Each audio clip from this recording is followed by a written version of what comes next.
శంకరులు అన్నారు, ఈశ్వర నాకు విశేషమైనటువంటి భూతదయని కటాక్షించు. ఎందుకు వస్తుంది భూతదయ? అన్ని భూతముల పట్ల నాకు దయ ఎందుకు కలుగుతుంది, నా మనసు ఎందుకు కలుగుతుంది దాని కష్టం చూస్తే? అంటే అది కష్టపడుతోందని, నా దగ్గర ఉందని, నే పెట్టగలనని నా మనసు కలిగిందనుకోండి, అది అహంకారం అవుతుంది. అప్పుడు అవినయమపనయ విష్ణు అన్వయం అవదు. వాడికి లేదు, నాకు ఉంది, నేను ఇస్తున్నాను. వాడు పాపం చదువుకోగలడు కానీ డబ్బులు లేవు, నా దగ్గర డబ్బులు ఉన్నాయి, నేను అందుకని వాడికి జీతం కడతాను.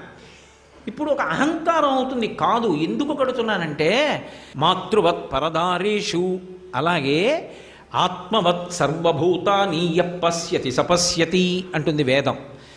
నీలో ఏది ఉన్నదో అదే అవతల దాని యందు కూడా ఉన్నది. నాకు ఆకలి వేసేస్తుంది అనుకోండి, మంచి ఆకలి మీద నేను ఉన్నప్పుడు నా పక్కన ఉన్న వాళ్ళు ఏదో విప్పుకుని తింటున్నారు అనుకోండి పొట్లం, నా మనసు ఎంత ద్రవిస్తుంది.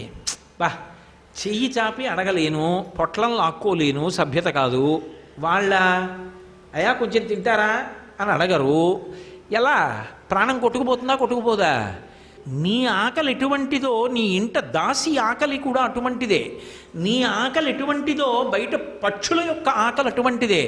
నువ్వు ఎప్పుడో నీ చేత్తో ఒక కవడం పడేశావు ఓ కుక్కకి. ఆ కుక్క ఏం చేసిందంటే, నువ్వు ఊరు వెళ్ళినప్పుడు దొంగలు వస్తే భౌ అని వాళ్ళ మీద పడింది నువ్వు పెట్టిన ఒక్క కబళానికి. వాళ్ళు కర్రలు పెట్టి కొరిచినా అది అరుస్తూనే ఉంది. గేటు ముందుకెళ్ళి వాళ్ళు వెళ్ళిపోయారు.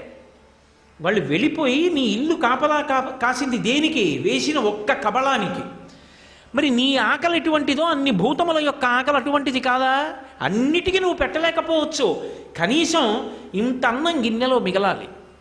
ఇంత అన్నం కొద్దిగా ఉంది పెట్టేసుకుంటారేమిటి అంటే, ఇలా చూసి ఇద్దరం పెట్టేసుకుందాంలే అని పంచుకుని త్రేణుపులు వచ్చినా తినయ్యక్కర్లేదు, ఉండని కాస్త కాస్త గిన్నెలో మిగిలేట్టు ఉండు అని ఇంతైనా మిగిల్చి ఆ అన్నం బయటపడేస్తే ఏదో పక్షో ఓ కాకో ఓ బల్లో ఓ కుక్కో ఓ పందో ఏదో ఒకటి తినాలి, ఆధారపడినది.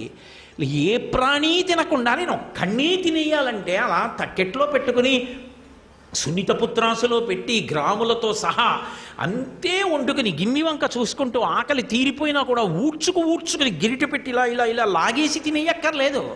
అది ఎప్పుడు అవతలవాడికి లేదని కాదు, నీలో ఉన్న జీవుడి యొక్క బాధ ఎటువంటిదో అవతల జీవుల బాధ అటువంటిది. ఇప్పుడు ఎందుకు చేస్తున్నావు నువ్వు అవతలవాడికి? నీకుందని కాదు, వాడికి లేదని కాదు. ఈ జీవుడికి ఆ జీవుడికి అభేదం, ఇద్దరి బాధ ఒక్కటే. ఇక్కడ ఎవరు తృప్తి పొందుతున్నారో, ఏ ఈశ్వరుడు సంతోషిస్తున్నాడో అందులో ఉన్న ఈశ్వరుడు కూడా సంతోషిస్తాడు, అందుకు పెడుతున్నాను. ఇది దయ.